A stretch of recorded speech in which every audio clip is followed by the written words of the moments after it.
दोस्तों, ये कहानी है उन दिनों की जब युद्ध धर्म के रक्षण के लिए किया जाता था और तलवारें उठती थी तो सिर्फ उस लोग के खिलाफ। पर ये चीजें सिर्फ भारत में ही होती थी। हिंदुस्तान से कई मीलों दूर ऐसे भी तबके या फिर कहो ऐसे भी देश थे जिनका मकसद सिर्फ एक ही था, और वो था लूट। जिनमें शामिल थे अफगानिस्तान, जो कि आज भी अफगानिस्तान की अगर आज कंडीशंस देखें तो वहाँ पे बुरी हालत है। और इसी अफगानिस्तान से आता था मोहम्मद घोरी, जो कि आगे चल के पृथ्वीराज चौहान की स्टोरी में बहुत ही महत्वपूर्ण किरदार निभाएगा। तो दोस्तों, मोहम्मद घोरी की अगर बात की जाए तो मोहम्मद घोरी अफगानिस्तान के एकदम बंजर पहाड़ी इलाका जिसका नाम था घोर, उस घोर प्रांत से आता है। और इसी घोर प्रांत की जो बुनियाद रखी थी वो रखी थी महमूद गजनवी ने। और महमूद गजनवी ने तो भारत को पहले ही 17 बार लूटा था, इसलिए अफगानिस्तान के लोगों को तो ये पता चल चुका था कि भारत संपन्नता से भरा हुआ देश है। तो देखिए, होता है क्या कि आज का जो पाकिस्तान है वो कभी भारत का भी हिस्सा हुआ करता था। इस पाकिस्तान में एक प्रांत था जिसका नाम था मुल्तान, और 1175 में घोरी ने मुल्तान पे आक्रमण कर दिया और मुल्तान को बुरी तरह से लूट लिया। तो बात थी 1178 की। घोरी अपने पहले कुछ आक्रमण से ओवर कॉन्फिडेंस हो चुका था। उसको लग रहा था कि भारत को तो मैं यूं ही जीत लूंगा, और बहुत बड़ी फौज लेके वो माउंट आबू में घुस जाता है। तो होता है यूं कि जैसे ही मोहम्मद घोरी माउंट आबू में प्रवेश करता है, भीमदेव को पता चल जाता है। और जैसे ही भीमदेव को पता चल जाता है, वो अपनी सेना लेके तुरंत मोहम्मद घोरी के सामने खड़े हो जाते हैं। दोनों के बीच राजस्थान के माउंट आबू में आपस में लड़ाई हो जाती है। लड़ाई चलती रहती है, और फिर होना क्या था, कुछ देर के बाद भीमदेव की तलवार और मोहम्मद घोरी का सर। और जैसे ही भीमदेव की तलवार अपने सर पे मोहम्मद घोरी देखता है, मोहम्मद घोरी एकदम से बौखला जाता है कि यार ये हो क्या गया है। मतलब अभी अभी तो मैं भी भारत को लूटने का खौफ देखने लगा था। तुरंत ही घोरी समझ जाता है कि यार भलाई इसी में है कि भीमदेव के पांव पकड़ लूं। तभी मोहम्मद घोरी की तलवार नीचे और पकड़ने लगता है भीमदेव के पांव कि यार माफ कर दो सर जी, गलती हो गई, आगे से ऐसी गलती नहीं होगी। कि सर जी, आप कहे तो हम तब बैठक लगा लें, आप कहे तो मुर्गा बन जाते हैं। तभी भीमदेव पूछते, अबे यार तुम हो कौन, क्यों हमें बार बार तंग करने आते हो? पहले कासिम आया, फिर महमूद गजनवी आया, और अब तुम। भीमदेव समझ जाते हैं कि यार ऐसे नहीं मानने वाले, इनकी अच्छे से खातिरदारी करनी पड़ेगी। तभी घोरी की अच्छे से खातिरदारी की जाती है। घोरी को अच्छे से पीटा जाता है और लाल हरा करके वापस अफगानिस्तान घोर भेजा जाता है। इस हार के बाद मोहम्मद घोरी बेचारा पूरी तरह पागल हो चुका था, और लाल हरा पीला घोरी अफगानिस्तान वापस जाने लगा था। उधर अफगानिस्तान के लोग मोहम्मद घोरी की राह देख रहे थे कि इस बार पक्का घोरी कोई बड़ा खजाना ही लेके वापस लौटेगा। जैसे ही घोरी गजनी में एंटर करता और कोई पूछता खजाने के बारे में, तभी चमचमाती हुई तलवार लेके उसके पीछे पड़ जाता कि यार दिख नहीं रहा है, पूरी तरह से पीट चुका हूँ मैं और तेरे को खजाने की पड़ी है। और इस पिटाई के बाद मोहम्मद घोरी कभी भारत न जाने की कसम खा लेता है। जो भले ही अपने आप से ये कहता हो कि मैं भारत वापस कभी नहीं जाऊंगा, लेकिन वक्त को कुछ और ही मंजूर था। इसके बाद में घोरी तो भारत से चला जाता है, लेकिन भारत में इधर दूसरी और ही कहानी जन्म ले रही थी, और वो थी राजा आनंद पाल, सोमेश्वर चौहान और राजा जयचंद की।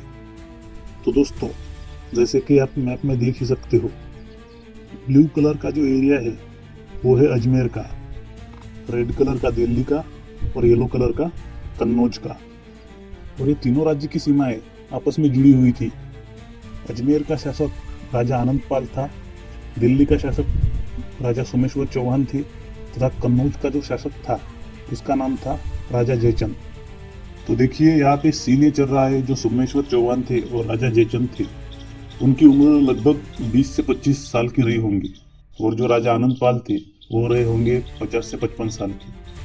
तो ये जो राजा आनंद पाल थे बड़े ही न्यायप्रस्थ शासक थे। तो होता यह है कि ये जो राजा जयचंद है ना, ये थोड़ा लालची किस्म का इंसान होता है। तो इसके दिमाग में हमेशा यही चलता रहता है, इस एरिया पे कैसा कब्जा कर लूँ, उस एरिया पे कैसा कब्जा कर लूँ, ये जमीन मेरी कैसी होगी। तो इस चक्कर में ये सोमेश्वर चौहान से भी पंगा ले लेता है। और जब भी इन दोनों का पंगा हो जाता था, राजा आनंद पाल बीच में आ जाते थे। और जिस तरह की हम सब जानते हैं, राजा आनंद पाल जो थे वो बड़े ही न्यायप्रस्थ शासक थे। ये जो आनंद पाल थे, ये इन दोनों से कहते हैं कि यार एक बार तुम दोनों का निपट लो, एक बार तुम्हारा क्या है तो देख लो आपस में, कितनी देर तक तुम झगड़ते रहोगे बार बार वही। तो ये क्या करते हैं कि जो सोमेश्वर चौहान जो थे, उनको 3 सूबे जो थे यमुना के पास में के, वो जयचंद को देने को कहते हैं। जयचंद तभी के लिए तो ठीक बैठ जाता है चुपचाप से, लेकिन बाद में फिर वही चला आता है कि यार मेरे को और भी 11 प्रांत चाहिए। फिर आनंद पाल कहते हैं कि यार ऐसा थोड़ी चलेगा, अभी 3 3 प्रांत दिए और भी तुम 11 मांग रहे हो, कल को कहोगे कि दिल्ली भी मेरी है। यार ऐसा नहीं होता, जितना मिला है चुपचाप से लेके बैठ जाओ घर पे। राजा जयचंद सोते जाते एक ही बात सोचने लगता है कि यार अपने राज्य का विस्तार कैसे किया जाए। मंत्रियों से भी पूछने लगता है। तभी उसमें से एक मंत्री उठ के खड़ा होता है और राजा जयचंद को सलाह देने लगता है कि देखिए राजा जी, कि आज राजा आनंद पाल जो है वो भी बुद्ध हो चुके हैं और उनकी एक सुंदर सी बेटी भी है, और सुना है वो विवाह योग्य भी हो चुकी है, तो क्यों ना तुम उसका हाथ मांगने चले जाओ। ये सुन के राजा जयचंद भी कहता है कि यार इसके बात में तो दम है, और निकल पाता है आनंद पाल के यहाँ, जिसकी बेटी का नाम था कर्पूरी देवी, उसका हाथ मांगने। जैसे ही रिश्ता लेके आनंद पाल के यहाँ जयचंद पहुंचता है, आनंद पाल कहते थे कि यार एक बार बेटी को पूछ के बता देता हूँ, और जयचंद ने बात सुन के वापस घर आ जाता है। बाद में होता यह है कि जयचंद के यहाँ पे एक इनविटेशन कार्ड आता है, वेडिंग इनविटेशन कार्ड, और जो कि था सोमेश्वर चौहान और कर्पूरी देवी का। अब तो जयचंद के लिए ये ईगो की बात बन चुकी थी, ये बात अंदर ही अंदर जयचंद को खाने लगी थी। जयचंद सोचने लगा था अब कर्पूरी देवी तो चली गई, और साथ में अजमेर भी, अब तो दिल्ली का ख्वाब बस ख्वाब ही बन चुका था। अब इधर कुछ दिनों बाद जयचंद की भी शादी हो जाती है। इधर सोमेश्वर चौहान और कर्पूरी देवी को एक लड़का होता है, तो इधर जयचंद को एक लड़की। इधर सोमेश्वर चौहान और रानी कर्पूरी देवी को एक बच्चा होता है, जिसका नाम रखा जाता है राय पिथौरा, जो आगे चल के पृथ्वीराज चौहान के नाम से जाना जाएगा। उधर जयचंद को जो एक बेटी होती है, उसका नाम रखा जाता है रानी संयोगिता। अब होता यह है कि यमुना के तट के किसी प्रांत में एक राजकुमारी का स्वयंवर हो रहा था, और वो जो राजकुमारी थी वो संयोगिता की दोस्त थी। पृथ्वीराज चौहान भी यहाँ पे आ चुके थे, लेकिन स्वयंवर में हिस्सा लेने के लिए नहीं, बल्कि एक मुख्य अतिथि के रूप में। यहाँ पे पृथ्वीराज एक चीफ गेस्ट के रूप में आए हुए होते हैं, और यहाँ पे जैसे ही पृथ्वीराज का इंट्रोडक्शन किया जाता है, संयोगिता पृथ्वीराज को देख के अपना दिल दे बैठती है।